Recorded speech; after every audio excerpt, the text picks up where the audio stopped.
L'homme poulain, récit extrait des contes populaires de Basse-Bretagne de François-Marie Luzel, lecture par Christophe Tabar. Il y avait autrefois, au vieux château de Kérouez, en la commune de Logivy-Plougras, un seigneur riche et puissant qui avait un fils unique, lequel était venu au monde avec une tête de poulain, ce dont toute la famille était fort désolée. Quand l'enfant à tête de poulain eut atteint l'âge de 18 ans, il dit un jour à sa mère qu'il voulait se marier et qu'il fallait aller lui demander une des filles du fermier qui avait 3 jolies jeunes filles. La bonne dame se rendit chez sa fermière, un peu embarrassée de sa commission. Après avoir causé longtemps avec elle de son bétail, de ses enfants et de 1000 autres choses, elle expliqua enfin le motif de sa visite. « Jésus, madame, que dites-vous là ? Donner ma fille, une chrétienne, à un homme qui a une tête de bête ?» s'écria la fermière. « Ne vous effrayez pas trop de cela, ma pauvre femme, c'est Dieu qui me l'a donné ainsi, et il en est assez malheureux, le pauvre enfant. Du reste, c'est la douceur et la bonté même, et votre fille serait heureuse avec lui. Je vais demander à mes filles, et si l'une d'elles accepte, je n'y ferai point d'opposition. » Et la bonne femme alla trouver ses filles, et leur expliqua le motif de la visite de la dame du château. « Osez-vous bien nous faire une pareille proposition ?» répondirent les 2 aînés. « Épouser quelqu'un qui a une tête de poulain ? Il faudrait être bien à court de galants, et Dieu merci, nous n'en sommes pas là. Mais songez donc comme il est riche et comme il est fils unique. Le château et tout le reste vous appartiendra. » « C'est vrai, reprit l'aîné, je serai ainsi châtelaine. Eh bien, dites-lui que je consens à l'épouser. » La mère transmit la réponse de sa fille aînée à la dame, et celle-ci revint toute heureuse au château pour annoncer la nouvelle à son fils. On s'occupa immédiatement des préparatifs de la noce. Quelques jours après, la jeune fiancée était près du doué, dans le bois, regardant les servantes du château qui lavaient le linge, causant et riant avec elle. Une d'elles lui dit: « Comment pouvez-vous prendre pour époux quelqu'un qui a une tête de poulain, une belle fille comme vous ?»« Bah, répondit-elle, il est riche, et puis, soyez tranquille, il ne sera pas longtemps mon mari, car la première nuit de mes noces, je lui couperai le cou. » En ce moment vint à passer un beau seigneur qui, ayant entendu la conversation, dit: « Vous avez là une singulière conversation. »« C'est lavandière, monseigneur, répondit la jeune fiancée, se moque de moi parce que je consens à me marier avec le jeune seigneur du château, qui a une tête de poulain. Mais je ne serai pas longtemps la femme de cet animal-là, car la première nuit de mes noces, je lui couperai le cou. »« Vous ferez bien, répondit l'inconnu, et il poursuivit sa route et disparut. Enfin le jour des noces arriva. Grande fête au château et grand festin. L'heure venue, les filles d'honneur conduisirent la jeune mariée à la chambre nuptiale, la déshabillèrent, la mirent au lit puis se retirèrent. Le jeune époux arriva alors, beau et brillant, car après le coucher du soleil, il perdait sa tête de poulain et devenait en tout semblable aux autres hommes. Il courut au lit, se pencha sur la jeune épouse comme pour l'embrasser, et lui coupa la tête. Le lendemain matin, quand sa mère vint, elle fut saisie d'horreur au spectacle qui s'offrit à ses yeux et s'écria: « Dieu, mon fils, qu'avez-vous fait ?»« Je lui ai fait, ma mère, ce qu'elle voulait me faire à moi-même. » 3 mois après, l'envie de se marier reprit le seigneur à la tête de poulain, et il prit à sa mère de lui aller demander la seconde fille du fermier. Celle-ci ignorait sans doute la manière dont sa sœur avait péri. Aussi accepta-t-elle avec empressement la proposition qui lui était faite, toujours à cause des grands biens du jeune seigneur.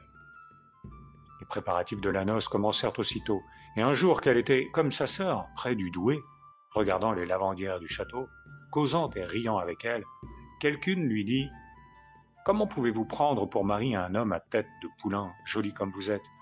Et puis, prenez bien garde, personne ne sait bien au juste qu'est devenue votre sœur aînée.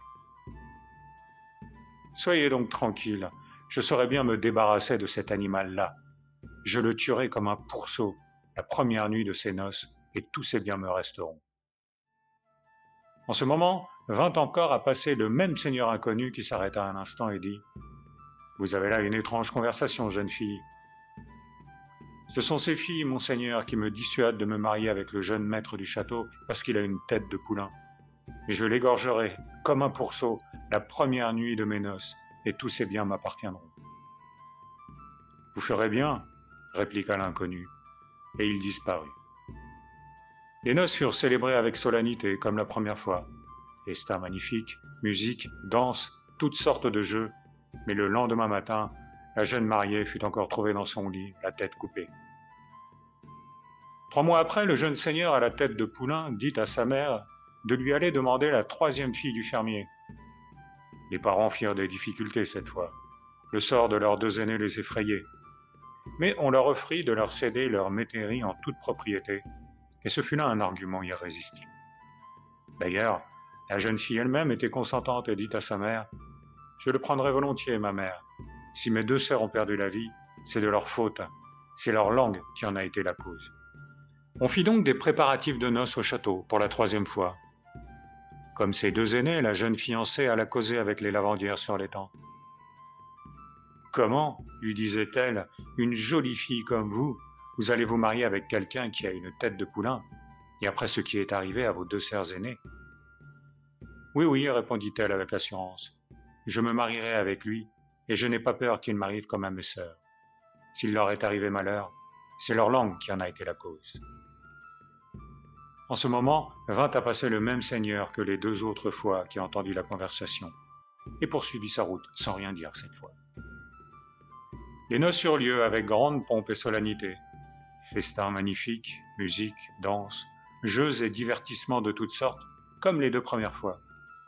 La seule différence fut que, le lendemain, la jeune mariée vivait encore. Pendant 9 mois, elle vécut heureuse avec son mari.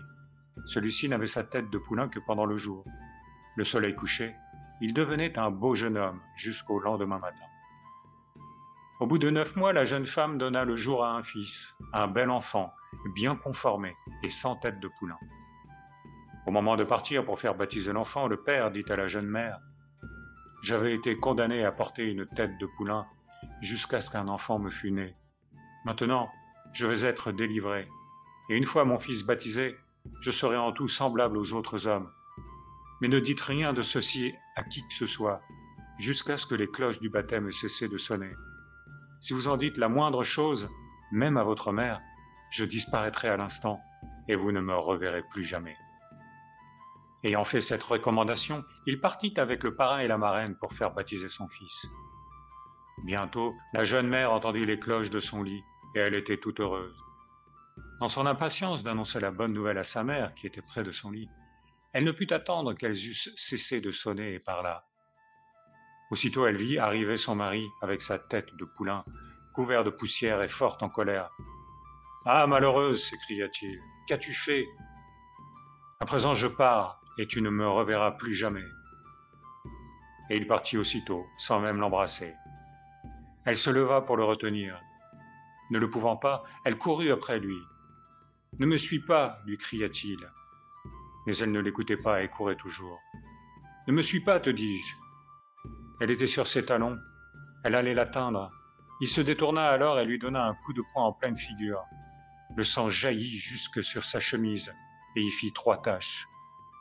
« Puissent ces taches, s'écria la jeune femme, ne pouvoir jamais être effacées, jusqu'à ce que j'arrive pour les enlever moi-même. »« Et toi, malheureuse, répondit son mari, tu ne me retrouveras que lorsque tu auras usé 3 paires de chaussures de fer à me chercher. » Pendant que le sang qui coulait en abondance du nez de la jeune mère l'empêchait de poursuivre, l'homme poulain continuait sa course, et elle l'eut bientôt perdu de vue. Alors elle se fit faire 3 paires de chaussures de fer et partit à sa recherche. Elle allait au hasard, ne sachant quelle direction prendre. Après avoir marché pendant 10 ans, sa 3e paire de chaussures était presque usée. Quand elle se trouva un jour auprès d'un château, où des servantes étaient à laver du linge sur un étang, elle s'arrêta un instant pour les regarder et entendit une des lavandières qui disait « La voici encore, la chemise ensorcelée. Elle se présente à toutes les buées, et j'ai beau la frotter avec du savon, je ne puis enlever les 3 taches de sang qui s'y trouvent.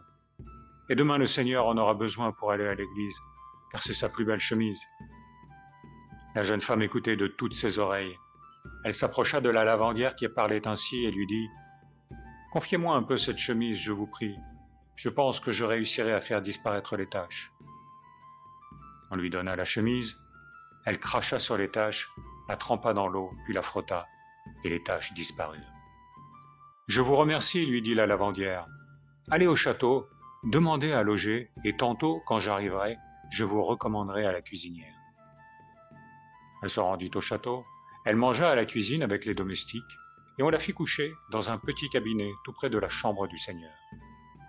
Tous les lits étaient occupés partout. Vers minuit, le seigneur entra dans sa chambre. Le cœur de la jeune femme battait si fort de se trouver si près de son mari qu'elle faillit s'évanouir. Une cloison de planches seule les séparait l'un de l'autre. Elle frappa avec son doigt sur la cloison. Son mari répondit de l'autre côté. Elle se fit connaître, et son mari s'empressa de venir la rejoindre. Jugez s'ils furent heureux de se retrouver, après une si longue séparation et tant de maux soufferts. Il était grand temps. Le lendemain devait se célébrer son mariage avec la fille du maître de ce château.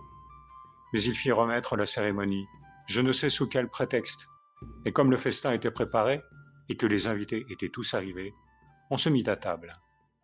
L'étrangère, belle comme une princesse, quoique peu parée, fut présentée à la société par la fiancée comme sa cousine. Le repas fut fort gai.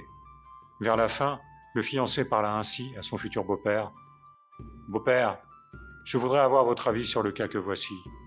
J'ai un joli coffret rempli d'objets précieux et dont j'avais perdu la clé. J'ai fait faire une nouvelle clé et je viens maintenant de retrouver la première. À laquelle dois-je donner la préférence ? » « Respect est toujours dû à ce qui est ancien, répondit le vieillard. Il faut reprendre votre première clé. Eh bien, voici ma première femme que je viens de retrouver, car je suis déjà marié. Et comme je l'aime toujours, je pense qu'il me convient de la reprendre, comme vous l'avez dit vous-même. Grand fut l'étonnement de tout le monde, et au milieu du silence général, il prit sa première femme par la main et sortit avec elle de la salle du festin. Ils retournèrent dans leur pays et vécurent heureux ensemble le reste de leurs jours.